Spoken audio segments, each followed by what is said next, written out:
L'autre jour, j'entendais un chanteur, plutôt je le voyais, et il chantait, en même temps il faisait des mouvements, il s'agitait un peu, et je me suis questionné sur le rapport entre la musique, la chanson, dans la chanson, et le mouvement du corps.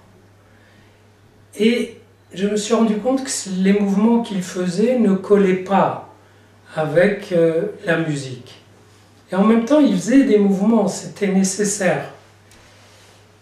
Et en réfléchissant, je me suis rendu compte que, en fait, ce qu'on aime dans une chanson, bien sûr les paroles, l'air, la musique, l'orchestration, le rythme, tout ce qu'on veut, mais au-delà et au-dessus de tout ça, on aime l'idée, la sensation d'être porté par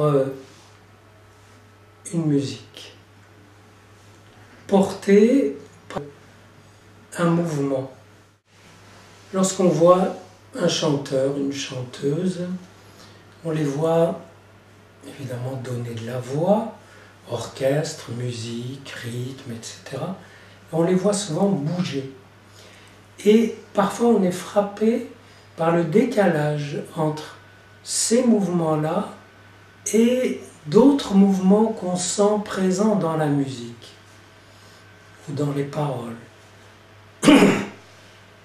Et je me suis dit que ce qu'on cherche dans une chanson, mis à part le sens, la trouvaille musicale, la couleur et des instruments, etc., de la voix, etc., tout un univers sonore, il me semble que ce qu'on cherche, c'est à coordonner, à faire se recoller tout ce monde musical avec un mouvement du corps.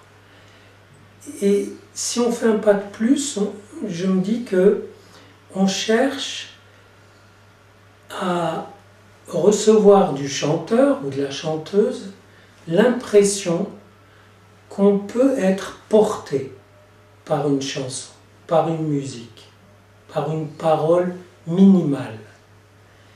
Et cette idée d'être porté, d'abord ça nous repose, c'est ce qu'on aime dans la musique, c'est qu'elle nous repose aussi, même si il y a beaucoup d'émotions intérieures, tout un cataclysme, mais on se confie à elle, on se pose et elle nous prend en charge.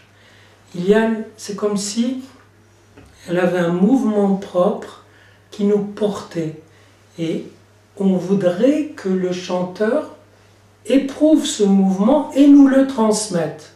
Donc il faut qu'il soit dans un mouvement juste de son corps.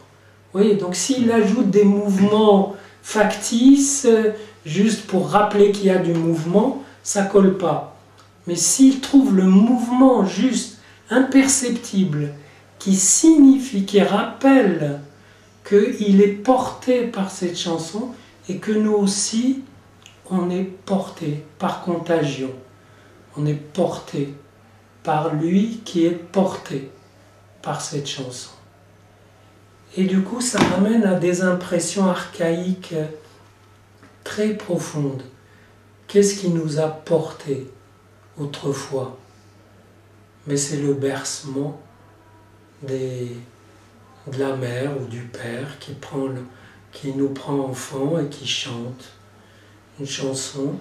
Et on jouit beaucoup plus à ce moment-là d'être porté en musique que de la musique qui porte.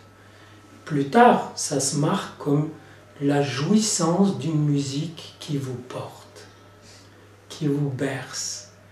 Mais qui ne vous berce pas, vous n'avez plus besoin d'être bercé, qui vous met en mouvement, qui vous émeut. Émouvoir, c'est faire se rencontrer plusieurs mouvements. C'est pas mettre en mouvement, c'est comme deux fleuves qui se rencontrent. Un mouvoir et un émouvoir. Vous voyez, ça a deux mouvoirs.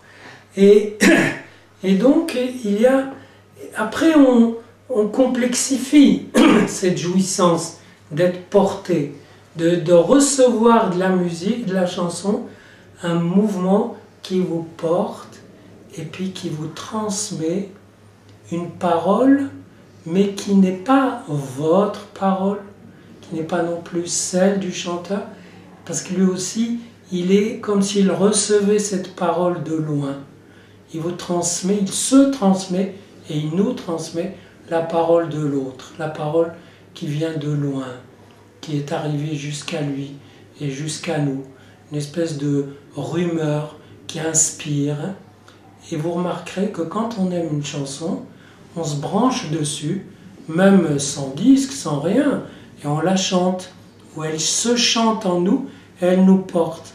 Et on revit cette jouissance, non seulement d'être porté, mais d'être porté par la voix de l'autre, qui s'infiltre dans la nôtre, parce qu'on les mélange, et on se prend un peu pour l'autre. Et donc la chanson, elle réunit, elle marie deux narcissismes, le narcissisme du sujet et celui de l'autre, dans la même voix, qui est le même filet de voix du chanteur qui se transmet jusqu'à nous. Et je pense que la jouissance de la chanson, elle a quelque chose d'élémentaire, de profond dans ce recollement de deux narcissismes. Que beaucoup de gens vivent simplement en se recollant avec le chanteur, ça veut dire en s'identifiant au chanteur. Mais c'est plus compliqué. Lui-même, il recouvre de narcissisme et il nous permet d'en faire autant.